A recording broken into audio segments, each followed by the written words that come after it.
Radical. Welcome to Radical Rapid Fire Comment Response for February 13th through February 19, 2023.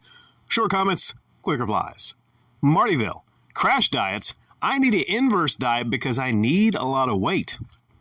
Well, if you need a lot of weight, I don't know if there's a healthy way to put on weight because snacks, ice cream, candy, stuff of that nature, most people that works for them.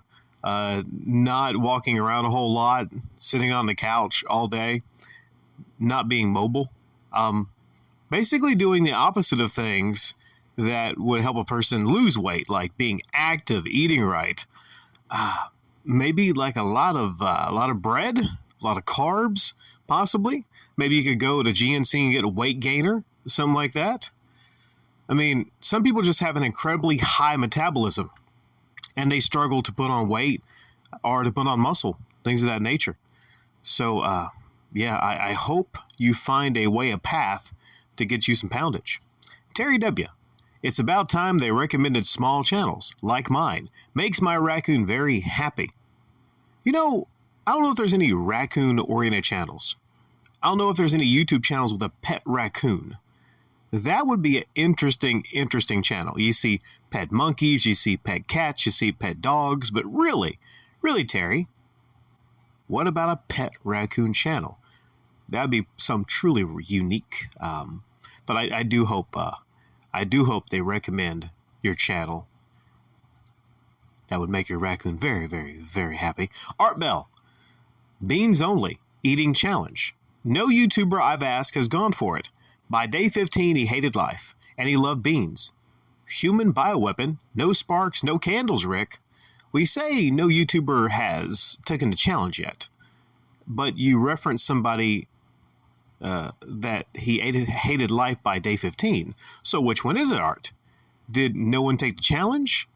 Or by day 15, are you looking into the future when a YouTuber actually took the challenge? I'm not taking the challenge, okay?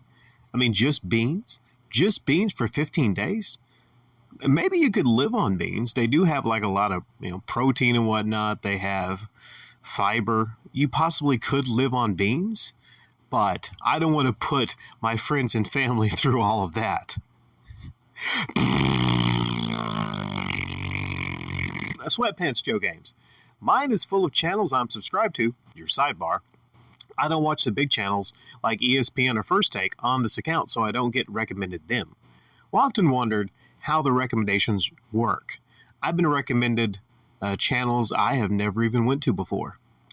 My recommendeds worked lately if I click on, let's say, an anime or a sports channel or a video game documentary channel. If I click on one thing, usually there's all these video game channels that are related to it. So maybe the algorithms work, maybe they work through relation to the content. I like having a nice little variety, so I think it's kind of fun to click on different things and look in the sidebar and see what all different things be recommended. But sometimes, if it's a big enough upload with a lot of views, you click on one of them and then your sidebar automatically turns into all gaming channels.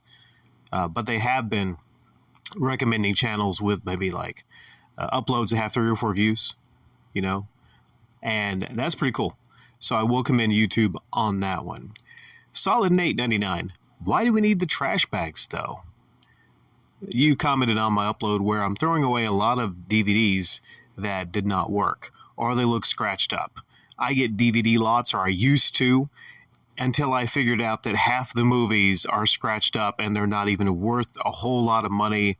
And, you might find some stuff like Transformers or Mario Brothers or the Terminator movies. You might find something that people want.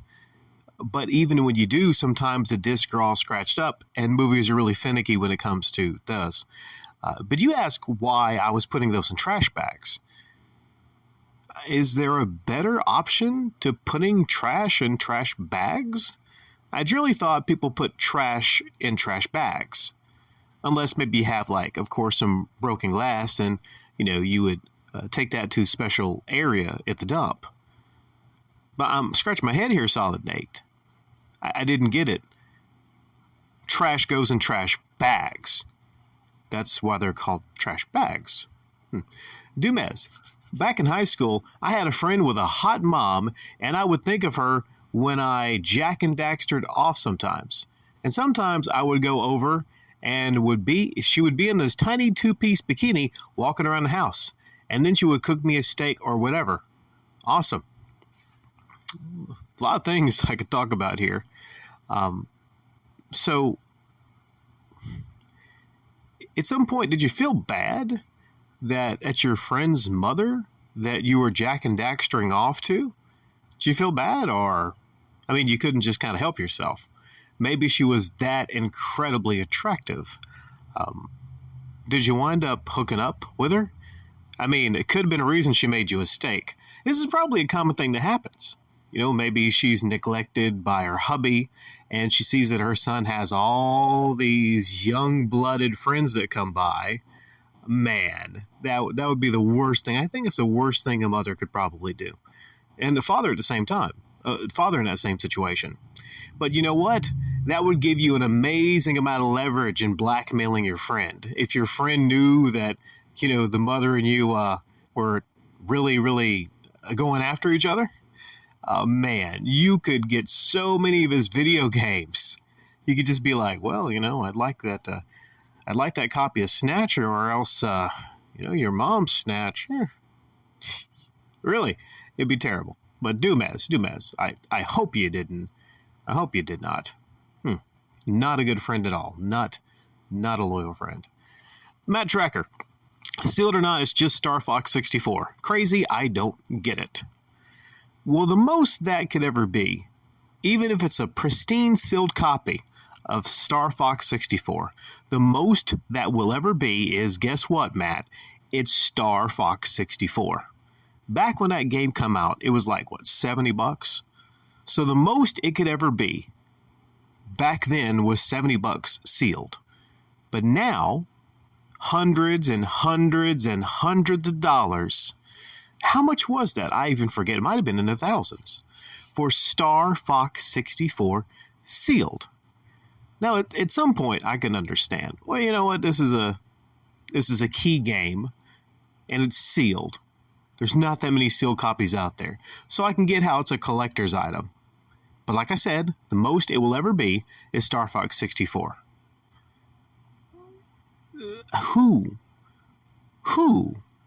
I asked this, but I know there's a lot of people right now. Who amongst you would spend thousands of dollars on this item? That's stupid. That's insanely stupid to spend that much money on a sealed copy of Star Fox 64. And I don't know what else to say. All it will ever be is just that game, Star Fox 64. You're buying it knowing and understanding also that it might even arguably be less than what it was back in the 90s. Because at least those people that bought it in the 90s for $70, much less than what it's going for now sealed, they at least got to play the game.